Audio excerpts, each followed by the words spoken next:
Assalamualaikum warahmatullahi wabarakatuh. Shalom, Om Swastiastu, Namo Buddhaya, salam kebajikan, dan salam sejahtera bagi kita semua. Perkenalkan, nama saya Baik Ninggar Kolbu Arifa, mahasiswi dari Universitas Mataram Program Studi Pendidikan Bahasa Inggris dengan nomor induk mahasiswa E1D 02510065. Di video ini, saya akan menjelaskan secara singkat mengenai pendidikan di Indonesia. Apa saja visi misi dari pendidikan di Indonesia? Lalu, apa fungsi dan tujuan dari pendidikan di Indonesia?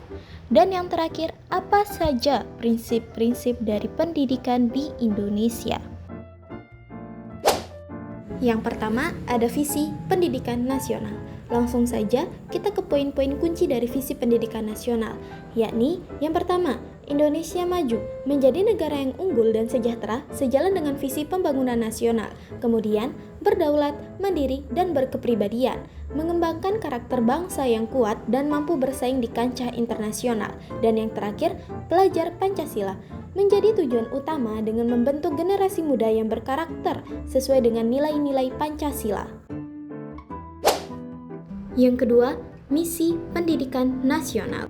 Misi pendidikan nasional berfokus pada pemerataan akses pendidikan berkualitas, peningkatan kualitas dan relevansi pembelajaran, pengembangan karakter peserta didik, pemajuan kebudayaan, dan penguatan tata kelola pendidikan yang partisipatif. Tujuannya adalah memberdayakan warga negara agar mampu berkontribusi dalam pembangunan bangsa dan bersaing di era global. Yang ketiga, ada fungsi dan tujuan pendidikan nasional.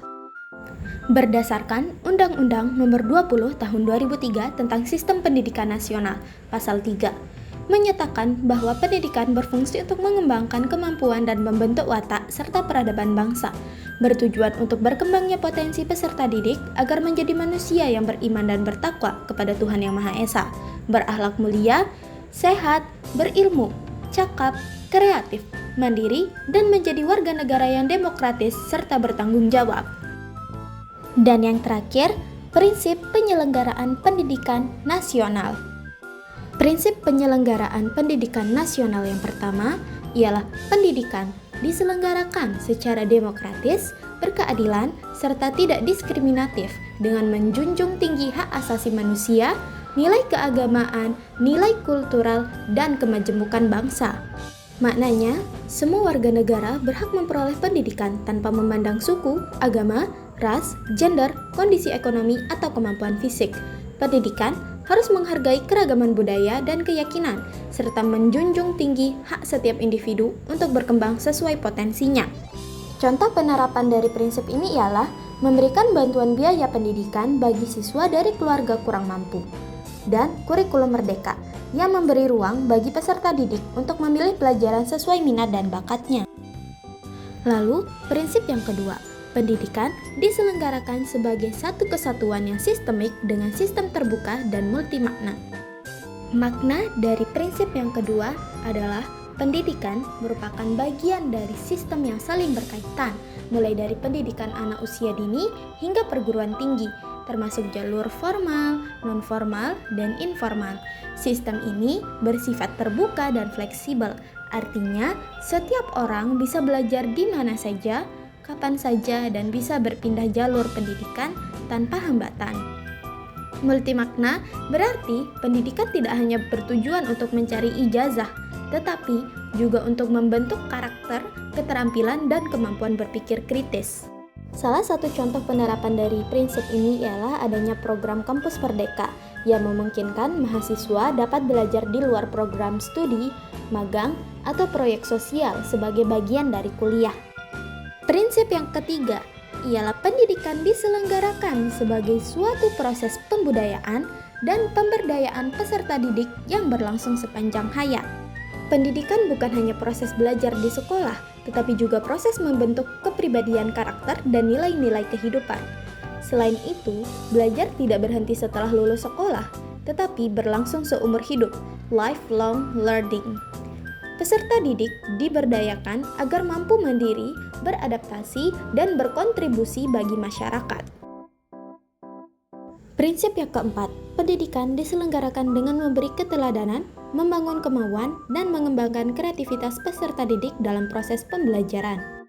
Guru dan pendidik harus menjadi teladan bagi peserta didik dalam sikap, perilaku, dan etika. Pendidikan juga harus membangun motivasi belajar atau kemampuan dari dalam diri siswa, serta mengembangkan kreativitas melalui pembelajaran yang aktif dan menyenangkan. Salah satu contoh penerapannya ialah adanya program Guru Penggerak yang bertujuan untuk meningkatkan kompetensi guru agar menjadi teladan yang inspiratif. Namun sayangnya, berdasarkan pengalaman saya saat masih menjadi seorang siswa, masih ada beberapa guru yang tidak kompeten dalam mengajar, dan itu tentu saja merugikan kami sebagai seorang siswa. Oleh karena itu, saya harap adanya kesadaran dari guru atau para pendidik itu sendiri. Kemudian yang kelima, pendidikan diselenggarakan dengan mengembangkan budaya membaca, menulis, dan berhitung bagi segenap warga masyarakat. Untuk penerapannya, ada gerakan literasi nasional yang bertujuan untuk menciptakan lingkungan yang literat dan mendukung pembelajaran seumur hidup dengan fokus pada berbagai jenis literasi, termasuk literasi baca, tulis, numerasi, sains, finansial, digital, budaya, dan kewargaan. Yang terakhir, pendidikan diselenggarakan dengan memberdayakan semua komponen masyarakat melalui peran serta dalam penyelenggaraan dan pengendalian mutu layanan pendidikan.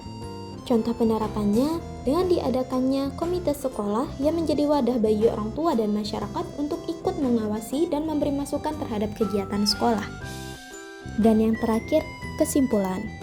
Sistem pendidikan di Indonesia belum sepenuhnya terlaksana dengan efektif sesuai dengan prinsip-prinsip dasarnya. Pemerintah juga diharapkan lebih memperhatikan masalah rendahnya tingkat literasi di Indonesia. Oleh karena itu, diperlukan solusi dan program yang benar-benar berfokus pada peningkatan kualitas literasi sesuai dengan kondisi masyarakat. Baiklah, sekian penjelasan dari saya. Mohon maaf bila masih ada salah kata ataupun yang kurang. Thanks for watching.